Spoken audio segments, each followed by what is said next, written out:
everyone, it's Kira and welcome back to another vlog. This last weekend was my birthday, so I thought that I would bring you along and share everything that I read and ate on my birthday week. With that said, the weekend started with some baking, so let's go make a lovely vegan banana bread.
It is Saturday morning and we're just about to head out for the day, but before we do I wanted to give you a reading update on the two books that I decided to pick up this weekend.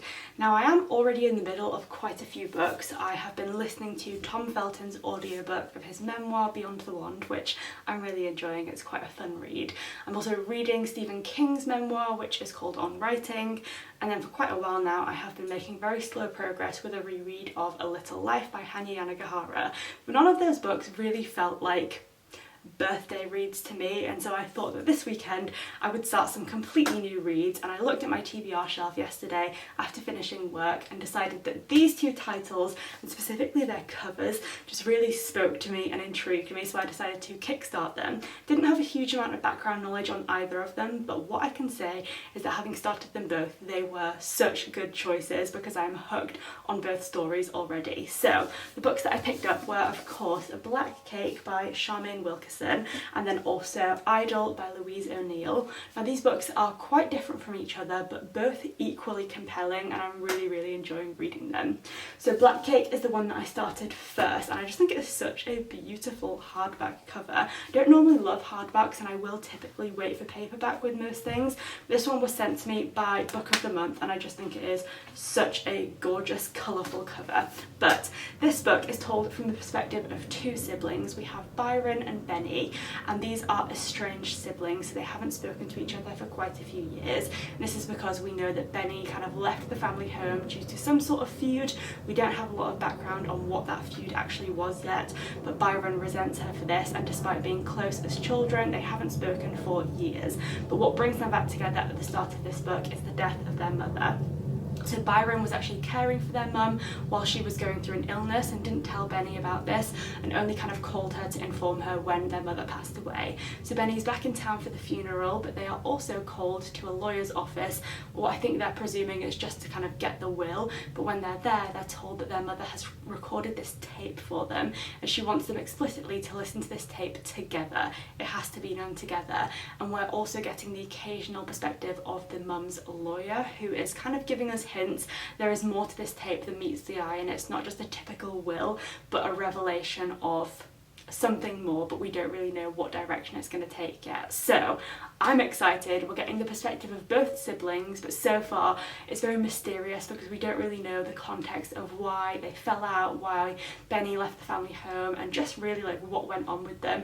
And then we already know there's more mystery to come in the mother's backstory, so I feel like this book I'm only 30 pages in, but I feel like I'm so invested in the story already, and it feels like I've read far more than 30 pages because I just feel like I'm already so hooked and I've been given so many, I guess, leads to follow, so I'm really, really liking this one. And of course it's about black cake, or at least that's the title, and there's already been one mention of this wedding cake that their mother would keep in the freezer, and her and the father would have like a slice every year on their wedding anniversary. So I'm hoping that we might get some like fun food mentions as well, because I do really enjoy books that highlight food, because I obviously love food, but really, really liking this one and I'm excited to read more. I got a little bit further with Idle because I decided to do some reading before bed rather than going on my phone for once, and I ended up getting to page 75. So with both books, still very much at the beginning of the story, but with this one we have what I would describe as quite an unreliable narrator. Our main character Sam is famous, essentially. She is an influencer, writer, podcaster, self-help guru, and she basically has this incredibly captivated audience of fans who she calls her girls, and these girls are people that she essentially tries to like empower, and she's all about female liberation, but she also obviously wants to make money from them. So we have her at the beginning of this book just releasing a new book, and she's also brought out an essay alongside it in which she's talking about an experience of kind of like sexual awakening where she had an experience with her teenage best friend. But having released this essay, her friend then gets in touch with her management and basically says that she remembers the experience differently, and that for her it was a non-consensual experience. So essentially we have this woman get back in touch with our main character after several years of having not spoken and accusing her of a sexual assault. So we have our main character adamant that this is not what happened, and then we have this other woman who is adamant that it did happen. And so we're in this situation where we have one person's word against another, and our main character is just desperate to bury this regardless of whether it's true or not, because she's so fearful about losing her career. So it's interesting because you don't immediately like the main character because you feel like she is greedy and ambitious, but in kind of like an unpleasant way where it doesn't really matter what else happens, it's all about like her own success and bettering her own future. And so you kind of empathise more with the other character, but equally we don't have any kind of evidence on either side of like what actually happened. So I'm intrigued to see where the novel goes, and both of these books have absolutely got me hooked. I'm probably going to bring Black Cake in the car with us on our way out today because I'll try and get a few pages read. I'm excited to sort of see where this one goes because obviously I'm a little bit further through this story, so playing catch up and get a bit further with Black Cake. But that's my reading update, and I feel like I picked such good books to start with on my birthday weekend. But like I said, we're going out for the day and we're going to a place called Hebden Bridge, which is only about 40 minutes away from where we live. It is a beautiful town from what I can see, though we've never been before, and it's only about 20 minutes away from Haworth. So if anyone knows Haworth, it's a beautiful town, which is where the Bronte sisters grew up, and it is in the moors, so there's gorgeous nature all around. You can do some lovely walks, but there's also so many lovely shops and cafes, and it's just an absolutely wonderful place. But we've been to Haworth so many times, so that was kind of my benchmark for choosing a place to go, but I wanted to go somewhere different, and Hebden Bridge has really ticked all of the boxes because again it has some beautiful nature around, lots of shops and cafes, because I'm hoping to get my hands on plenty of coffee and cake this weekend.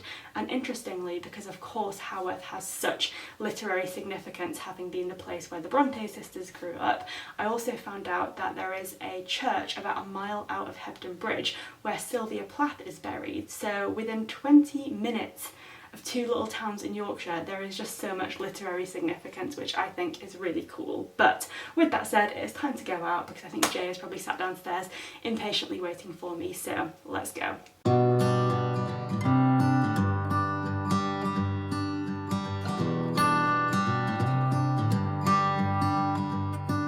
I've said it many times, I know I would change my ways, I know for sure. When all the crows decide to meet, they settle down beneath my feet. I've got it right and I got it wrong, but I learned my lesson hanging on. Come sit here with me by the fire and let it go for a little while. So be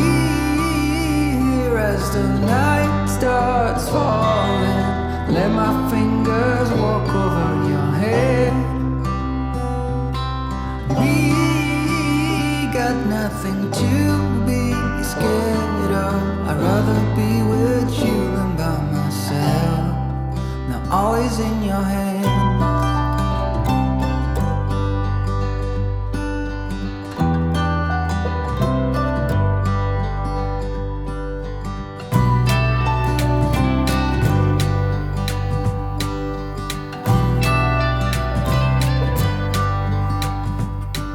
When I was young, I thought control would lead me to an ending road.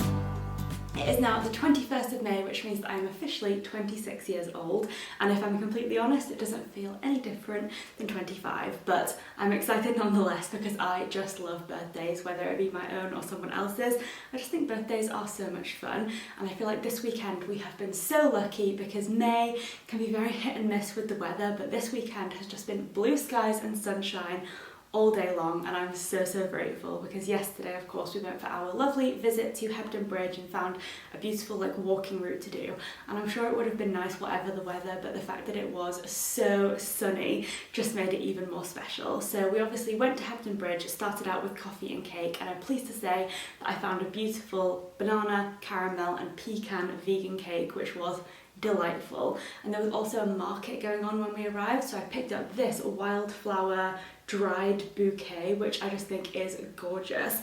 I love dried flowers because I think having bouquets of flowers around is obviously a nice thing to have in general, but flowers die so quickly, so the fact that obviously dried flowers just stay looking beautiful forever I think is really special. So I got this one to go downstairs, and then there was also a tiny one which I'll show you later that came in a beautiful tiny vase that I've gone and put on my office desk upstairs because then I can look at it while I'm working. So they were nice little birthday treats that I managed to get in Hebden Bridge, and then we set off on our walk, which was only about a 6-mile walk, but I felt like we got to see so much because there was the villages that we went through, there were some gorgeous like stone, I don't even know how to describe it, but like huge rock faces. There were some people like bouldering and climbing, which I just think looked very magnificent. Like they just look so stark in contrast to like the green landscape. So there was that. There were also some beautiful churchyards. We had woodland, there were some riverside parts, and then just like gorgeous fields and moorland. So I felt like it was a very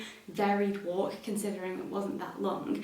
And we did manage to go through Hepton Stall, which is where Sylvia Plath's grave was, and we went into the graveyard and managed to find it and just go and see and appreciate that. And it did feel very special to go and be able to see something like that.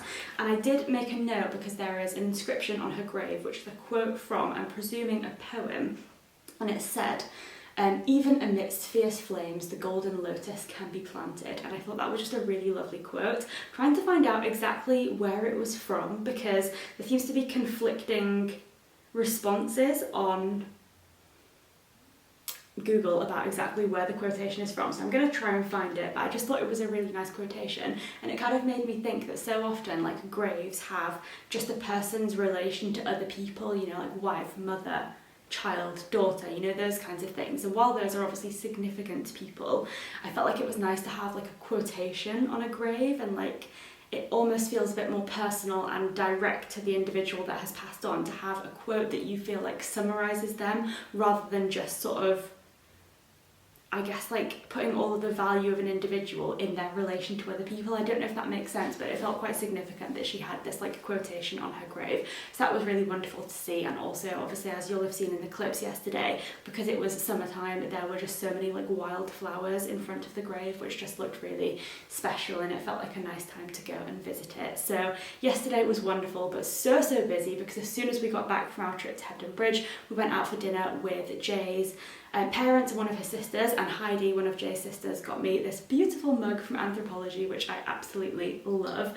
We went out for a beautiful dinner, and then by the time we got back, it was just about time for bed. We squeezed in a little bit of TV, and I didn't manage to do any reading whatsoever after I spoke to you yesterday morning. So with that said, I have probably got just about 5 minutes until my mum, my stepdad, my sister and my brother are coming round so that we can go out for coffee and cake, but I'm just going to sit down and read a little bit of Black Cake until they arrive. but I did want to say that the best birthday present I ever could have asked for is the fact that we realised this weekend that all 8 of the Harry Potter films have been added to UK Netflix. So we've already watched The Philosopher's Stone, and we started watching Chamber of Secrets, which is my favourite film, this morning with breakfast. So I'm so excited to have all of the Harry Potter films to watch, but right now it is time to do some reading.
I must admit, I'm not entirely ready for a whole new work week because that weekend was spectacular but also far too short, as wonderful weekends always tend to be. But whether I'm ready for it or not, Monday has arrived, as it tends to do every single week. So I've started to try and get myself back in the game by easing into the week with a bit of pre-work reading, and I have to say Black Cake is very quickly climbing up the rankings of the books that I've read this year, because every single chapter that I read is just better and better, and this book is just full of so many surprises. I feel like there are so many incredible things I could say about this book, but there's also so little I actually can say about what I've read without giving away all of the wonderful details that you would get to experience for yourself if you do pick this up. So I guess all I can really say is that this book is full of surprises. I had originally thought, as I mentioned when I was giving you a little synopsis, that it was from the perspective of these two siblings, Benny and Byron, and while that is like part of the truth, I guess, of the novel, there are also so many other different perspectives and so many different timelines that we're getting to experience. So we not only get to know everything from Benny and Byron's perspective, but we're also getting to see the revelations that they're finding out from their mother's tape from the perspective of the people that were living through these experiences that their mother is then talking to them about retrospectively. So we get to kind of see them actively happening as if it's in present tense by going into a past timeline, and then we get to see them reflected on and reacted to by Benny and Byron, who didn't experience it for themselves. So there are so many layers, like a cake I guess you could say, to this narrative, and I absolutely love it. I think it's so well written, so many twists and turns, and I just cannot wait to see what happens next. And if I'm completely honest, I couldn't even predict where this novel is going to go because it has so far floored me so many different times. But the writing style is beautiful. So far we've had part of this novel told in like modern day USA in California, we've had some of it told in a Caribbean island, we've had some of it told in the UK in both London and Edinburgh, and I feel like all of the places that we have experienced have been so beautifully and vividly depicted. So we have these incredible landscapes that we're seeing these stories take place in, and also such vivid and well-rounded characters, and I just think it is incredible. So I would love nothing more than to be able to sit down and read this book all day long, but instead I'm gonna have to go to work, so this book is gonna be waiting for me, and it is just incredible. So I'm gonna try and read some on my lunch break and then after work as well. But yeah, I can't even express how great this book is. Now, on a more mixed note, I'm making progress with Idol. I should say I am now 200 pages into Black Cake, and I am also less far now into Idol, 120 pages, but Idol is a slightly shorter book. So this book is interesting because I'm feeling a lot more mixed about it, and I think that's because, like I said, it's an interesting topic, this one of accusation and the fear of what these allegations will do to the main character's career. But I've said that she's not a particularly likeable main character. She's someone I'm struggling to warm to. I find her quite manipulative and controlling, but then equally the person on the other side of these allegations is also not very likeable particularly. So it's one of those books where I'm kind of struggling to gel with the characters. I'm compelled to see where it goes, but less invested in what's happening to these characters. And also, because this is a main character who is like an influencer, I'm finding it just a little bit too modern, maybe would be the word, because it's so involved with there's mentions of obviously Instagram, podcast, live streams, Reddit, and I just feel like it's very in the modern world, which is obviously what the book is all about, but I'm just not particularly enjoying that as much. I feel like I don't mind books that are set in the modern world, but sometimes when the use of technology goes a little bit too far into being the main focus of the book, it feels just a little bit, I don't know, gimmicky. I don't know if that's the right word, but I'm enjoying the book. I am, and I'm definitely intrigued to see where it goes. I'm just not feeling as passionately about it as I do with Black Cake, because this book is just incredible and is transporting me somewhere completely different, whereas this book feels almost like watching a Twitter thread kind of unravel in real time. So I think the author is doing a great job at what she set out to do. I'm just not enjoying seeing it unravel as much as I'm seeing this one unravel. So enjoying both books, but very, very different from each other, and I can't wait to read more of Black Cake. It's just incredible. But for now, I'm going to finish my cup of tea, get started on the work week, and I will catch up with you later on with some more reading, hopefully.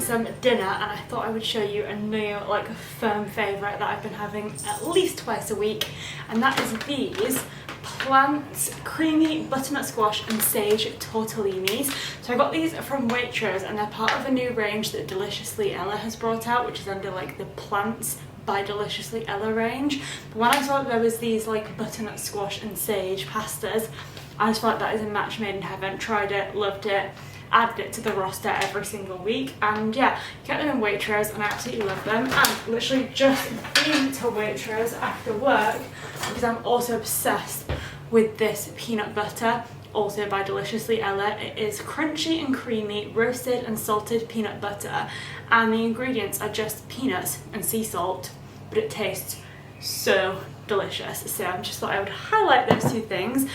And I'm also very excited to share a reading update because today I managed to finish off reading Black Cake.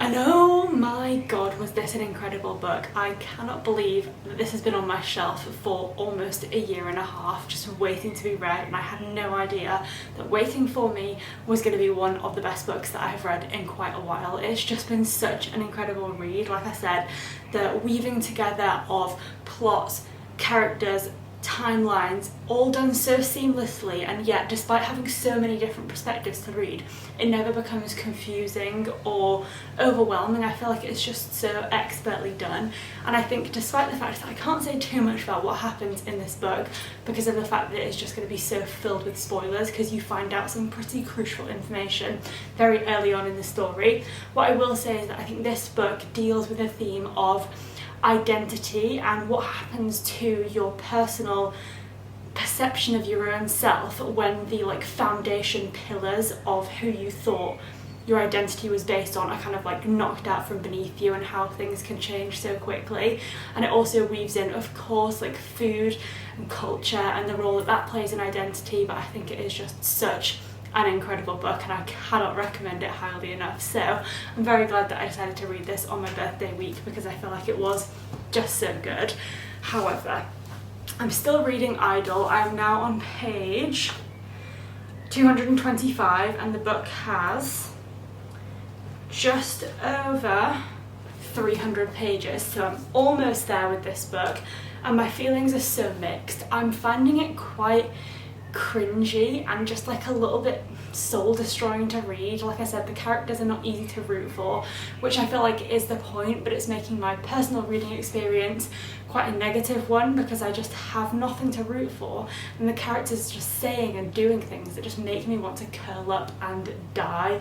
The references to like social media also like just very like heavily layered in, and I just am finding them like very inauthentic, despite the fact that social media is such a key part of modern day life. It feels like the way that it's just been like so forced into this book just feels very inauthentic, so I can't get on board with it. And then I've realised that there is a nickname that is being used between two characters in this book where one of them just insists on calling the other one Mouse, and it is giving me flashbacks to reading Bunny by Mona Awad, which constantly the characters in that refer to each other as Bunny, and I really did not like that book. So it's kind of giving me similar vibes to that in the sense that it's obviously very much about toxic and obsessive female friendships, but I'm going to pursue it and carry on because obviously I'm so close to the end now. But I feel like this one started very promising and has just continued to kind of go down in my estimations the further I've gotten through it, whereas Black Cake also started promising but only got better the further I got through it. And that's the door, so I'm going to catch up with you later.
When I take a sip of like a fresh, hot, steaming cup of tea, it just brings me so much joy, and I truly can't fathom that there are people out there who don't drink tea or coffee, because drinking hot drinks and the ritual of like making hot drinks at so many points throughout the day just feels like such an integral part of my like daily life and routine, and just like having tea always by my side almost feels like an essential part of my personality. So I can't imagine not enjoying the process, like making hot drinks and sitting down to enjoy them. It just seems so crucial in my life that I can't imagine that there are so many people out there who actually don't do that and don't enjoy hot drinks, because I am obsessed, clearly, because I literally always have a tea in hand, and I definitely don't drink enough actual water because I'm too busy sipping on tea and coffee. But it's just such a joyful experience that I'm just not willing to give it up. This is obviously one of my favourite teas,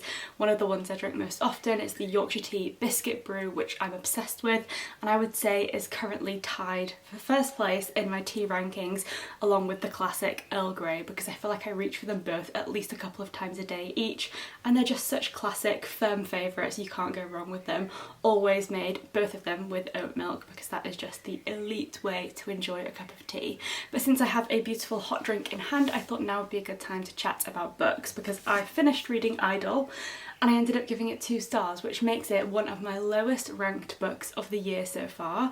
Now, one thing about me is that I love to give books 5 stars. I like throw away 5 stars like it's absolutely nothing, because truly I'm not like an uber critical reader. I read to enjoy things, and so I don't get a huge amount of pleasure from being, I guess, like uber critical for no reason. Like if I find things to enjoy in a book, I like that, and I love to sort of focus on the things that I feel positive about when reading rather than the things I feel negative about. So when I feel strongly enough about something to give it a lower rating than, let's say, 3 stars, that's kind of indicative that it just was not a book for me, because I love giving out high ratings. So this book, as I've mentioned, was one that just kind of continued to go down in my estimations, and just kind of, I felt like, got very lost. There were so many despicable and unlikable characters, and I felt like the whole book was just a little bit confused about like what was the message, like what were we actually trying to achieve.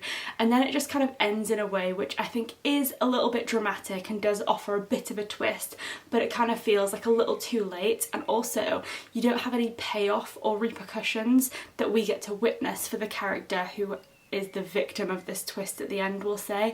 I obviously don't want to give away any spoilers, but I feel like given what happens and what we know to be true about this character, I would have wanted to see kind of like more of the aftermath play out when what happens at the end of the book happens. So of course I'm being like deliberately elusive there, don't want to spoil it, because it did seem like a book on Goodreads that a lot of people did like, and I think for me it was just the general writing style. And obviously I talk often about how I'm such a character driven reader, and so when there are books like this where you don't have a character that you really want to root for, I just really struggle with them. Despite how well the book might be written, I just really struggle to get invested when I don't have a character to root for. Whereas obviously in other books there can be far less going on in terms of exciting plot, but if there are characters that I'm invested in and who I find interesting, then I don't really care what happens as such. I just find it enjoyable to follow them along in their lives and see what they're doing and who they're connecting with, and I just find character driven books are kind of my thing. So this book definitely falls more into the plot driven category, and I just feel like it wasn't for me.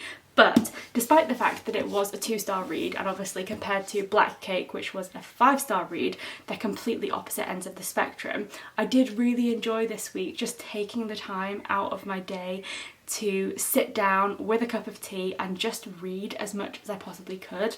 Obviously I've been working this week aside from the weekend, and I've still managed to find time to finish both of these books, and that is just because I've actually taken hold of some time management, which is something I'm not very good at, by bringing my book upstairs with me on an evening, trying to do a bit of reading before bed, reading it first thing in the morning when I'm sort of like coming around before I have to actually get up and get ready for work, which is the time of day that I would normally spend scrolling on TikTok and Instagram, and instead I've been doing some reading, which is just really nice and I'm sure definitely better for my brain.